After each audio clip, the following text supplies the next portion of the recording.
It's 4 years since Russia's full-scale invasion into Ukraine. More than 100,000 people are dead. There's hardly anybody better than retired three-star General Ben Hodges to analyze what happened over the last 4 years and to give us an outlook how to end this war. Ben, thank you so much for making time for Deutsche Welle. I love coming on DW. General Hodges, take us back to February 24th in 2022. What were your first thoughts when Russia launched its full-scale invasion of Ukraine? Well, I had just been in Kiev like 10 days before that. And, honestly, in Kiev, it did not feel like they were getting ready for an invasion. There was some tension in the air, but it still didn't feel like they were preparing. And so I had hoped that the Russians would not do this, but I think everybody could see the buildup, and it was an awful feeling because I had many Ukrainian friends, and it was a terrible feeling. When it was clear that Russia really was invading Ukraine, how worried were you that Kyiv would not be able to hold? Actually, I remember sitting here in my our Wohnung in our apartment in Frankfurt and looking out across at this large building. And when I was hearing, and of course I had just been in Kiev, and I had in my head all the huge buildings that are there. And when I heard 3 days, I thought, well, that's impossible because to get to a big city like Kiev and then to occupy it and clear it, it would take tens of thousands of soldiers to clear all the different buildings to actually take control. So I thought, well, there's no way, that's never going to happen. So I was sure that the Ukrainians would not collapse in 3 days. I did not anticipate how poorly the Russians would do. So I'm glad that I was wrong in my expectation of the Russians. But I also was surprised at the way the Russians attacked Ukraine. I mean, this was clearly not something done by the general staff. I mean, it was done in such a way that they completely underestimated Ukrainian will to fight and capabilities. And when you have arrows coming in from every direction, it's a very amateurish or non-professional way to do it, I would say. Chancellor Scholz gave this important speech and talked about Zeitenwende. Let's have a quick listen into it. Erstens, wir müssen die Ukraine in dieser verzweifelten Lage unterstützen. We must support Ukraine in this desperate situation, just as we've done in the past. Aber mit dem Überfall auf die Ukraine sind wir in But with einer the neuen attack on Zeit. Ukraine, we have entered a new era. In Kyiv, Kharkiv, and Mariupol, people are not only defending their homeland, they're fighting for freedom and their democracy, for the values that we share with them. So, Ben, 4 years later, has that turning point truly materialized in military and strategic terms? Whatever criticisms one could give to Bundeskanzler Scholz, the fact is he did that, and that started a massive change in attitude across Germany and frankly across much of Europe about the necessity to begin to rearm, as well as to support Ukraine. So it was important that he did do this. Now, it's taken too long, but I think also, frankly, Germany and other countries were waiting for the United States to provide more decisive leadership. And I think that the Biden administration did a good job in so many ways, but they failed to provide decisive leadership. They failed to say, we want Ukraine to win because it's in our interest. And without having a clear objective, then you don't have an urgency on developing policies. And that's kind of where we are now. And unfortunately, the current U.S. administration also does not provide a decisive leadership. Let's jump ahead. I mean, I will come back to Europe and NATO in a bit, but let's stick with the current administration. When Donald Trump won the election, he promised to end the war on day one. That was, of course, not possible, and I think everybody knew it, especially experts like you. But Was there a moment of hope for you that you thought, okay, maybe the new president delivers that what the Biden administration obviously wasn't willing or able to do? I have hoped for months that the president would take advantage of the enormous leverage he had over the Russians. Uh, the economic power to provide whatever Ukraine needed, the ability to wreck Russia's oil and gas industry by imposing real sanctions and enforcing those sanctions, doing things that would drop the price of oil significantly. But he didn't do that. And I kept thinking, surely he can see that the Russians don't actually respect him, that they are stringing him along. And he even acknowledged that. But he never got angry that they were doing this to him. And even this week, he still says, Zelensky needs to get moving, as if the holdup is President Zelensky. And so, unfortunately, the president's approach to these so-called negotiations, I think, have been doomed from the start because they never cared about the cause of the war. Why did this war happen? And most of the time, he and his team use Russian talking points. So that's very discouraging and disappointing because in the long run, this is terrible for the security and stability in Europe, which is bad for the United States. Jens Stoltenberg was the Secretary General of NATO. Let's have a quick listen what he said. NATO is stronger than ever. Europe and North America are solidly united. So, you agree with him? Did Vladimir Putin, by the end of the day, make NATO stronger? Yeah, absolutely. I mean, the most obvious thing he did, of course, was cause Sweden and Finland to realize they needed to join NATO, and the alliance got better the very day that those two flags went up the flagpole in Brussels. But Putin also made sure that there's no hope of Ukraine ever wanting to be a part or be closely associated with Russia. That he lost 40 million Ukrainians that maybe in the past, some of them might have had some sympathy or connections. And he also lost most of his big customers, gas customers, especially Germany, nations that no longer, they found alternative means for energy. And for what? NATO was never, ever going to attack Russia. Ukraine was never going to attack Russia. So this was all about his, I think, his imperial desires and fear of Ukraine becoming a democratic, prosperous country.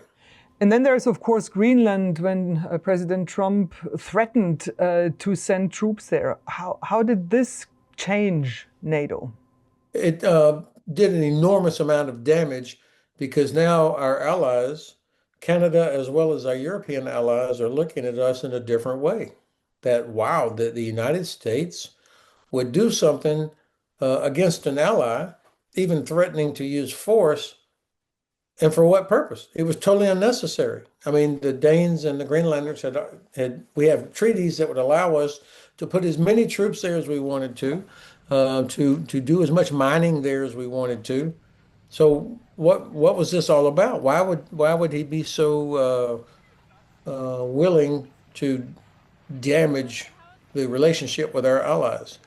And I never believed that it was about security. I believed it was more about demonstrating that, he's the most powerful leader in the world and that the United States can do what it wants to do and to enlarge the landmass of the United States. I think it was something like that, which is really, for me as an American, hard to watch. And then, of course, our allies are like shaking their head, like, what the heck is going on here? And that's bad for the United States.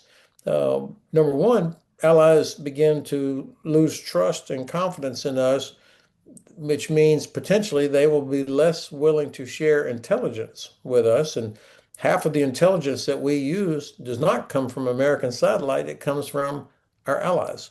And then you think about from a business perspective, I was in Denmark on for work the same week that Vice President Vance was doing his tour of Greenland, and I had three members of the Danish Parliament tell me that they would seriously reconsider Denmark purchasing F-35, for example, because of that. And so this is going to be bad for business. It's going to be bad for our security.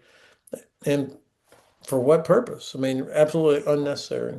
But I will also say this. Um, the NATO has been through a lot of hard and challenging times. You will be aware that the French kicked NATO out during the time of de Gaulle. Greece and Turkey are almost always at each other's throat. Germany was very unhappy with the United States when we invaded Iraq. So, I mean, there have been really challenging times, and I feel confident enough that the alliance is the right structure to help absorb and protect and prevent things. The fact is, Greenland, as Prime Minister Frederickson said that during the Munich Security Conference, the Greenland issue is not gone, but it's in exactly the right place. It's being discussed inside NATO. The United States did not use force, thankfully, and I think the administration backed off of this because probably uh, the Congress made it very clear that this was a terrible decision, that this was unpopular in the United States. Um, I think that the U.S. military was probably saying behind closed doors that no way, this would be an illegal order. And then finally, the administration realized that Europe could do enormous economic damage to the United States financially if we did this. So Europe deploying troops to Greenland and making it clear that the European countries were prepared to inflict consequences on the US government. That was an important lesson for everybody. So do you think the Greenland crisis in that regard is from the table as for now? No, I think it's still there, but it's in the right place, as Prime Minister Frederickson said, where, NATO is doing what it should do, which is a healthy discussion about Arctic security. Ben, I would like to come back to the war in Ukraine. It's 4 years since it started. One outstanding moment, at least for me, was when President Zelensky met President Trump in the White House, and it came to this clash. What kind of diplomacy, JD, you are speaking about? What do you mean? I'm talking about the kind of diplomacy that's going to end the destruction of your country. Yes, but if you Mr. are President, not Mr. President, with respect, I think it's disrespectful for you to come into the Oval Office and try to litigate this in front of the American media. How did this moment shape the political discourse? So just to confirm that the war actually started in 2014 when Russia invaded Ukraine and seized Crimea. But I know what you mean, that the large-scale invasion, of course, 4 years ago. That day, I was watching the news. I happened to be in the States then, and I was watching the coverage of that meeting. That was one of the worst days of my life. I'd never dreamed that I would see the president of a democratic country, Ukraine, in the Oval Office being treated so poorly, both by the president and especially by the vice president. It was incredible. I couldn't believe it, and the pressure they were putting on him, a guy who his country is fighting an existential war, and here's the United States in the White House, in the Oval Office, the arsenal of democracy, the bright shining light on the hill, basically accusing him of starting a war that he should have never started. I mean, it was it was gut-wrenching. That's the only way I can describe it. But that also, I think, should have alerted anybody that was thinking, well, the president we're going to end this war in a way that's good for everybody. That made it very clear that, unfortunately, the administration really is on the Russian side in this conflict, and they think that the quickest way to get to end it is to force Ukraine to capitulate or to agree to give up land, which is never going to happen. So that was a bad day. There's another image which probably will be big in the history books is when Donald Trump met Vladimir Putin in Alaska. What signal did this send to the world? Well, that was an opportunity to kind of help end some of the isolation of Putin. That certainly it was a gift to Vladimir Putin. And what did the United States get out of it? Zero. Instead, what we have are endless memes of American soldiers rolling out a red carpet for the butcher of Bucha. Um, what a terrible image that our soldiers were put into that position, and again, for what purpose? I mean, there was nothing positive in any way that came out of that for the United States or for NATO, and certainly not for Ukraine. But I think each time one of these things happens, it helps Ukrainians and hopefully Europeans realize that you can't just keep hanging on to 2 more weeks, 2 more weeks, 2 more weeks, and the Americans will fix it. Um, the most of the Congress supports Ukraine, but I've been listening to Senator Graham for months talk about this huge sanctions package with over 80 senators ready to go, and they don't even get it on the floor for a vote. Why is that? Because the president doesn't want them to. And so, even though most Americans, most congressmen support Ukraine, support NATO, the administration is going in a different direction. And they've got a negotiating team that is made up of two people who are not diplomats. They've never been vetted. There's no oversight of what they're doing. And that's why there's rumors. I heard them all over Munich, rumors that business deals with the Russians have already been agreed, just waiting for an announcement of some sort of peace deal. But the Ukrainians are never going to do that. That's not their timeline. And I think that they can also see that Russia cannot defeat them. That's the narrative that the Russians want, is that it's inevitable. And unfortunately, the Trump administration has also echoed this narrative that, come on, it's inevitable. But it's not. It's, in fact, the opposite. And so I think this war is going to continue on regardless of what the Americans do, unfortunately. Give us an outlook. Where will we be in 1 year's time? Is there a possibility that the war will have come to an end? Of course, it's a possibility, but that really, I think, depends on Vladimir Putin. I mean, he's the one that can end it today, since he's the one that started it with his attack on Ukraine. He could pull his troops out. He's already paid, Russia has paid an enormous price, huge price, economically and human costs. But that doesn't bother him yet. For the Ukrainians, I think it's very clear they cannot agree to giving up land. This is not some piece of dirt out in the jungle somewhere or on the steppes. And this is, first of all, it's sovereign territory, and there are millions of Ukrainians that live there. Secondly, from an operational standpoint, it's important for the defense of the rest of Ukraine. And I keep hearing and seeing from Ukrainians there is zero interest in Ukrainian population to give up. So I think a year from now, hopefully you'll give me the chance to come back on, and I think the war, at least on the ground, will look a lot like it does right now, unless there is some significant external change.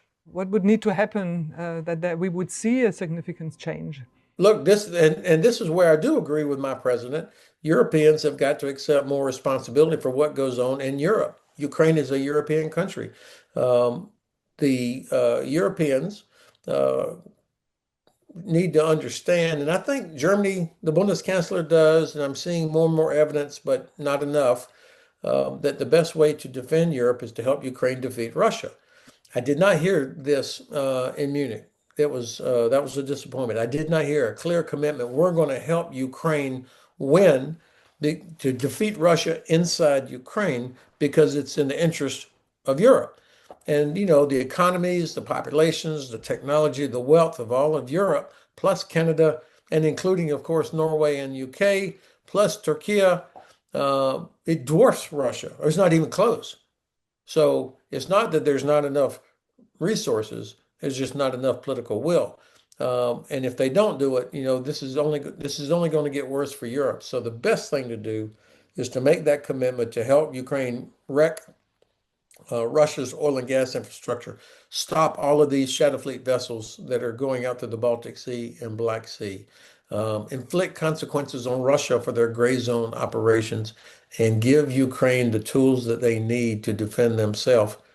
If that happens, then I think we'll see a positive end to this war much sooner. Ben Hodges, thank you so much. Enos, thank you for the privilege.